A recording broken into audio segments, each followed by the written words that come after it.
भाई और बहनों, मोदी जी को तीसरी बार प्रधानमंत्री बनाना है ना भाई? जोर से बोलो, बनाना है ना? तीसरी बार प्रधानमंत्री बनाने का मतलब है बिहार के अंदर से जातिवाद को समाप्त कर देना, आगे मेरिट्स में राजनीति चले। ये घमंडिया गठबंधन, ये इंडी अलायंस अगर जीतता है तो देश का प्रधानमंत्री कौन बनेगा? लालू यादव जी को देश का प्रधानमंत्री बना सकते हैं क्या? स्टालिन जी देश संभाल सकते हैं क्या? इंडी अलायंस की सरकार आई तो इन्होंने कहा था एक एक साल हम प्रधानमंत्री पद बांट लेंगे। भाई और बहनों, देश को मजबूर नेतृत्व नहीं चाहिए, देश को मजबूत नेतृत्व चाहिए। भाई और बहनों, मोदी जी को तीसरी बार प्रधानमंत्री बनाना है ना भाई? जोर से बोलो, बनाना है ना? मैं इसका मतलब समझाता हूं। तीसरी बार प्रधानमंत्री बनाने का मतलब है बिहार के अंदर से जातिवाद को समाप्त कर देना, आगे मेरिट्स में राजनीति चले।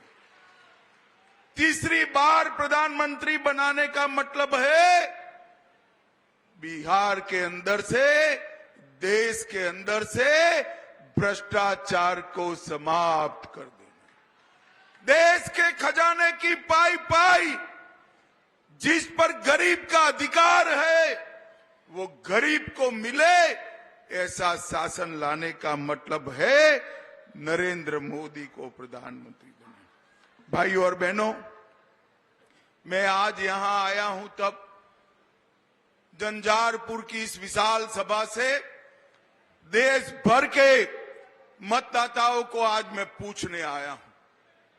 ऐसा होने वाला नहीं है।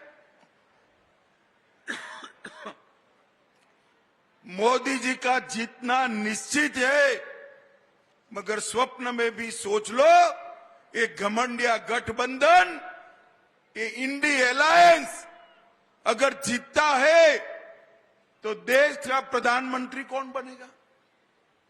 इनके पास कोई नेता है क्या? जरा जोर से बोलो, है? मुझे बताओ, ये लालू यादव जी को देश का प्रधानमंत्री बना सकते हैं क्या? स्टालिन जी देश संभाल सकते हैं क्या? ममता बनर्जी संभाल सकती है क्या? ये राहुल बाबा के बारे में दूर दूर से भी सोच सकते हैं क्या? झंझारपुर वालों, अगर भगवान न करे इनमें से इंडी अलायंस की सरकार आई तो इन्होंने कहा था एक एक साल हम प्रधानमंत्री पद बांट लेंगे। एक साल शरद पवार जी बनेंगे, एक साल लालू जी बनेंगे, एक साल ममता जी बनेगी, एक साल स्टालिन बनेंगे और कुछ बचा खुचा होगा तो राहुल बाबा बनेंगे। देश इस तरह से चल सकता है क्या? जोर से बोलो, चल सकता है क्या? देश पर कोरोना का संकट आया, इस देश के मजबूत नेतृत्व ने देश को संभाल कर बाहर निकाला।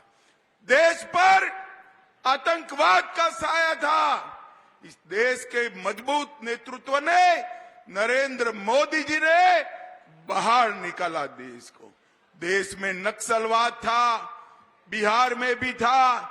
नक्सलवाद का खात्मा करने का काम ये मजबूत नेतृत्व ने किया और मोदी जी के नेतृत्व में ही G20 हुआ और पूरी दुनिया में भारत का सम्मान बढ़ाने का काम भी ये मजबूत नेतृत्व किया। भाई और बहनों, देश को मजबूर नेतृत्व नहीं चाहिए, देश को मजबूत नेतृत्व चाहिए। झंझारपुर वालों,